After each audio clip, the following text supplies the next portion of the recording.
الصلاۃ والسلام علیکہ یا رسول اللہ صلی اللہ تعالی علیہ وسلم۔ اعوذ باللہ من الشیطان الرجیم، بسم اللہ الرحمن الرحیم۔ اللہم افتح علینا حکمتک وانشر علینا رحمتک یا ذا الجلال والاکرام۔ امید کرتا ہوں کل کا سبق آپ نے پڑھ لیا ہوگا اچھے سے۔ کل ہم نے وہ 4 کلمات پڑھے تھے جن میں سواد لکھا جاتا ہے لیکن سواد کے اوپر باریک سین بھی ہوتا ہے۔ تو پہلے والے میں جو دوسرے پارے میں آئے گا اس میں ہمیں کیا پڑھنا ہوگا؟ سین۔ جو دوسرا والا ہے یبسطو، یبسطو میں ہم کو پڑھنا ہے سین، اور بسطتن یہاں پر بھی پڑھنا ہے سین۔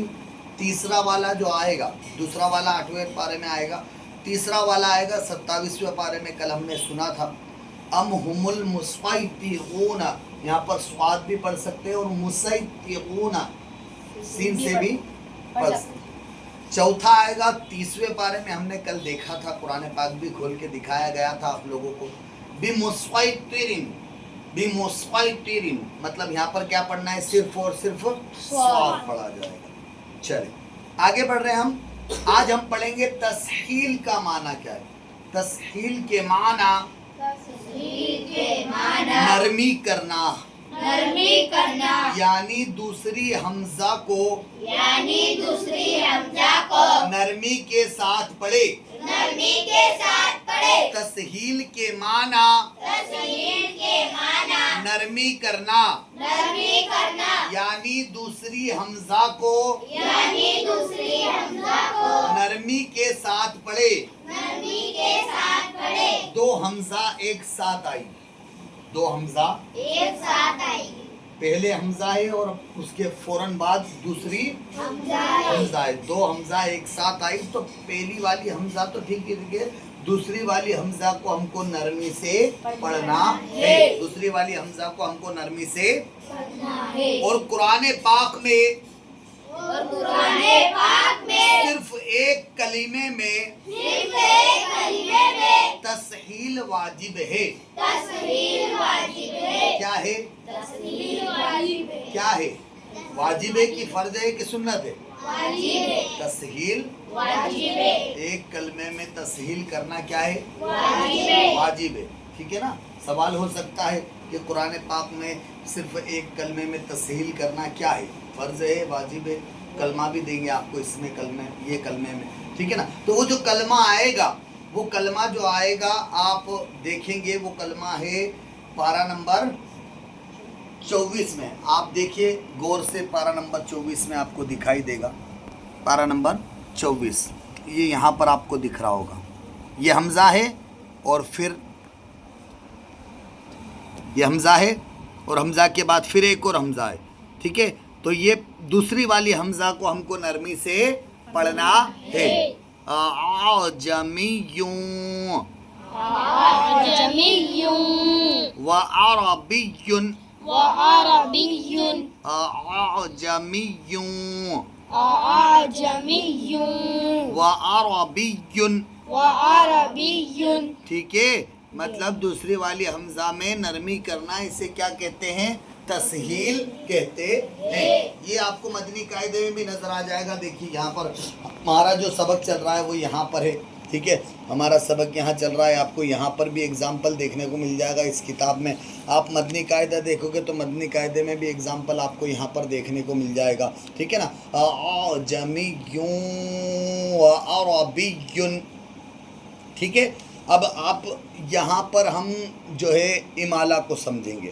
یہ ہم سمجھ چکے تسہیل کا معنی کیا ہے؟ نرمی کرنا، یعنی دوسری حمزہ کو نرمی کے ساتھ پڑھا جائے گا۔ اب ہم امالہ سمجھیں گے۔ کیا سمجھیں گے؟ امالہ، ٹھیک ہے نا۔ دونوں چیزیں ہمارے سامنے، حالانکہ اس میں وہی چیز ہے جو اس کے اندر ہے اور اس میں بڑے بڑے حروف میں ہے، تو اس لیے ہم اس کو ہی دیکھ لیتے ہیں، امالہ، ٹھیک ہے۔ قریب کریے، ادھر لائیے۔ زبر کو زیر کی طرف، زبر کو زیر کی طرف، اور الف کو یا کی طرف اور الف کو یا کی طرف مائل کر کے پڑھنے کو مائل کر کے پردے کو امالہ کہتے ہیں۔ امالہ کہتے ہیں۔ ایک بار اور پڑھ لے، زبر کو زیر کی طرف زبر کو زیر کی طرف اور الف کو یا کی طرف اور الف کو یا کی طرف مائل کر کے پڑھنے کو امالہ کہتے ہیں۔ مائل کر کے پڑھنے کو امالہ کہتے ہیں۔ ٹھیک ہے، یہ چیز تو ہو گئی امالہ کسے کہتے ہیں۔ اب دیکھیے، امالے کی راہ کو امالے کی راہ کو اردو کے لفظ اردو کے لفظ قطرے کی راہ کی طرح پڑھے، قطرے کی راہ کی طرح پڑھے۔ مطلب عربی کی طرح نہیں پڑھنا ہے، اس کو اردو کی طرح پڑھنا ہے۔ کس کی طرح پڑھنا ہے؟ اردو کی طرح۔ اردو کی طرح۔ اردو کا جو لفظ قطرے میں ہم رے بولتے ہیں نا، قطرے رے بولتے ہیں، ری نہیں بولتے۔ کیا بولتے؟ قطرے، ری نہیں بولتے۔ کیا بولتے؟ قطرے۔ قطرے بولیں گے اردو میں، ٹھیک ہے نا۔ تو اب یہاں پر دیکھیے، امالے کی راہ کو امالے کی راہ کو اردو کے لفظ اردو کے لفظ قطرے کی راہ کی طرح پڑھے، قطرے کی راہ کی طرح پڑھے، یعنی ری نہیں یعنی ری نہیں بلکہ رے پڑھے۔ بلکہ رے پڑھے۔ یہ سوال ہو سکتا ہے کہ امالے کی راہ کو کس طرح پڑھے، تو یہ اس کا جواب تھا، ٹھیک ہے نا۔ آگے بڑھتے، امالے کے ہجے کس طرح کرے، یہ بھی آپ سے سوال ہو سکتا ہے، ٹھیک ہے۔ تو امالے کی ہجے اس طرح ہوگی، میم جیم زبر مج، میم جیم زبر مج، مج، مج، جیم میں کلکلا بھی کریں گے نا، مج۔ مج، را امالے والی رے، را امالے والی رے، اب جس کو نہیں پتا ہوگا وہ کیا کرے گا، را کھڑی جیب ری ایسا پڑھ دے گا وہ تو۔ جس کو نہیں پتا ہوگا وہ کیا کرے گا، را کھڑی جیب ری، مجری۔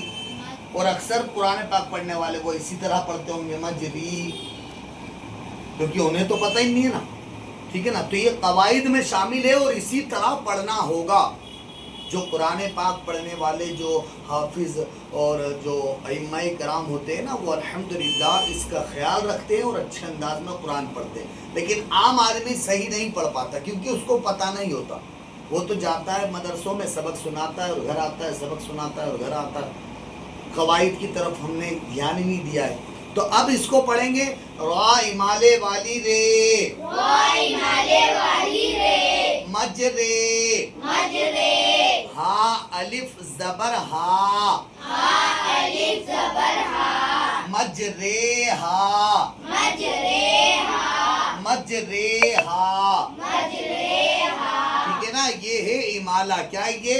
امالہ۔ اس کو امالہ کہتے ہیں، ٹھیک ہے نا۔ اب آگے بڑھتے ہیں، ہم آخری ایک ورڈ بچا ہے ہمارے پاس، اس کو بھی سمجھتے ہیں ہم، ٹھیک ہے۔ اچھا یہ دیکھیے قرآن پاک میں کہاں پر ہے مجرحہ، میں آپ کو یہ بھی بتا دیتا ہوں۔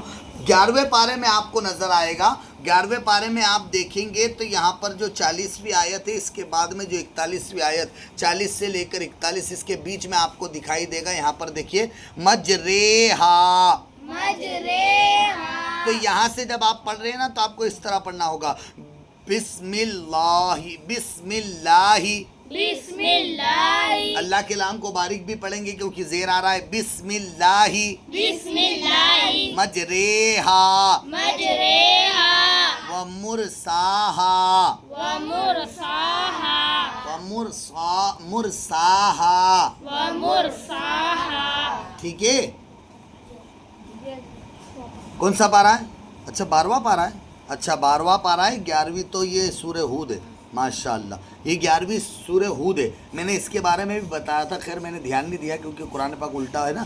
12واں پارہ ہے یہ، اور سورہ ہود ہے جو کہ 11ویں سورہ ہے۔ کون سی سورہ ہے؟ 11ویں سورہ۔ ٹھیک ہے نا۔ یہاں پر یہ چیزیں اس کا بھی میں سمجھا چکا ہوں، لیکن میں نے دھیان نہیں دیا، پارہ الٹا ہے نا، اس لیے خیال نہیں رہا مجھے۔ ماشاءاللہ ہمارے مدرسے کے بچے اور طلبہ بھی اس بات کو سمجھتے ہیں کہ پارہ اور سورہ کیا ہوتی ہے۔ میرے لیے مبارکباد بیٹا، خوشی کی بات ہے، سبحان اللہ، اللہ سلامت رکھے، ٹھیک ہے نا۔ مجریہا، مج رے ہا۔ ٹھیک ہے، ماشاءاللہ یہ تھا پارہ نمبر 12 اور اس کی 40ویں آیت سورہ ہود ہے، ماشاءاللہ آپ کو دکھائی دے رہی ہے۔ اب آخری میں ہم دیکھیں گے، یہاں پر ایک کلمہ ہمیں اور نظر آئے گا جو کہ پارہ نمبر آپ کو 26 میں دکھائی دے گا، میں انشاءاللہ دکھاؤں گا آپ کو ابھی۔ بئس الاسم الفسوق، بئس الاسم الفسوق، بئس الاسم الفسوق، بئس الاسم الفسوق، اور پڑھے بئس الاسم الفسوق. بئس الاسم الفسوق. بلند آواز سے پڑھے بئس الاسم الفسوق. بئس الاسم الفسوق. اس کلمے میں اس کلمے میں لام سے پہلے لام سے پہلے اور لام کے بعد اور لام کے بعد دونوں الف نہ پڑھے. دونوں الف نہ پڑھے. آپ غور سے جب اس کو دیکھیں گے تو دیکھو یہ لام جو دکھ رہا ہے اس کے نیچے تو زیر ہے، لیکن لام سے پہلے جو ہے الف خالی ہے اس کو بھی نہیں پڑھنا ہے، اور لام کے بعد جو الف ہے اس کو بھی نہیں پڑھنا ہے. دونوں الف کو نہیں پڑھنا ہے. لام کے نیچے زیر ہے تو ہم کو لام زیر لی کر کے اور سین میں ملا دیں گے، لام سین زیر لس. ٹھیک ہے نا. بئس الاسم بئس الاسم الفسوق. الفسوق. ایک ساتھ پڑھیں گے ایک آواز میں تو اس طرح پڑھیں گے بئس الاسم الفسوق. بئس الاسم الفسوق. کیا بولا جا رہا ہے؟ اس کلمے میں اس کلمے میں اس کلمے میں اس کلمے میں لام سے پہلے لام سے پہلے اور لام کے بعد اور لام کے بعد دونوں الف نہ پڑھے، دونوں الف نہ پڑھے بلکہ بلکہ لام کو زیر دے کر پڑھے. لام کو زیر دے کر پڑھے. ٹھیک ہے نا. یہ قرآن پاک میں آپ کو نظر آئے گا 26ویں پارے میں. دیکھیے 26ویں پارے میں آپ کو یہاں پر دکھائی دے گا. ٹھیک ہے نا. بئس الاسم بئس الاسم الفسوق. الفسوق. ٹھیک ہے. اللہ کریم کی بارگاہ میں دعا ہے کہ اللہ کریم ہم سب کو عمل کا جذبہ دے، پرہیزگار بنائے اور صحیح طور پر قرآن پاک پڑھنے کی مجھے، آپ کو اور تمام مسلمانوں کو توفیق نصیب عطا فرمائے. آمین. السلام علیکم ورحمۃ اللہ تعالی وبرکاتہ. سبق یاد کرتے رہیں، آگے بڑھتے رہیں.